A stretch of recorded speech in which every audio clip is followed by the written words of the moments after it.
Alam mo bang mas maaari kang sumahod ng mas malaki kesa sa sahod dito sa Hong Kong? Yes, ang minimum sa bansang ito ay 52,000 to 58,000. Dito sa Hong Kong ay umaabot lamang ng 35,000. Kung ikaw ay ex-abroad ng Middle East, Malaysia, Singapore, or Hong Kong, ikaw ay welcome sa bansang ito. Ito ay ang bansang Turkey. Konti lamang ang magagastos mo dito. $200 para sa visa at medical. Yun lamang ang iyong expenses. Halos parehas lang naman ang gastos dito sa Hong Kong at sa Turkey. Bakit ka pa mag-Hong Kong kung mas mataas naman ang sahod sa Turkey? Talagang sinusunod nila ang 24 hours na day off. At meron ka ring 400 Turkey lira na allowance weekly. Dito sa Hong Kong, hindi sinusunod ang 24 hours na day off. May curfew dito. Umaalis ako ng bahay ng 10 a.m., bumabalik ako ng 7 p.m. at kailangan ko pa rin magtrabaho kahit araw ng day off ko. Pero sa Turkey, hindi mo gagawin yan. Talagang kapag sinabing 24 hours ka talagang day off. Dito sa Hong Kong, hindi sinusunod ang 24 hours na day off. Pagod, puyat, lalo na kung newborn ang alaga mo. Pero kung sa Turkey ka mag-a-apply, $900 to $1,000 ang minimum, lalo na kung newborn. Basta marunong ka lang mag-English at alam mo lang ang mga basic na English, siguradong pasok ka.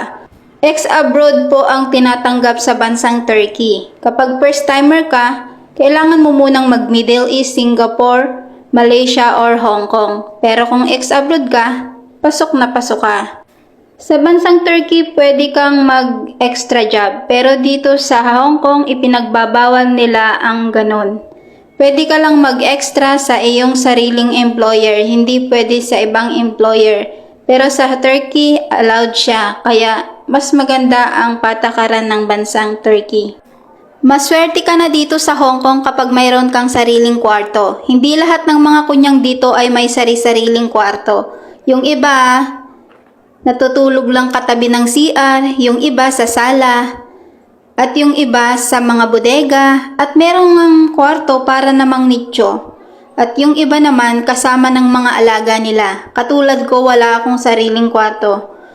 Katabi ko ang alaga ko, mapa-day off ko man o hindi.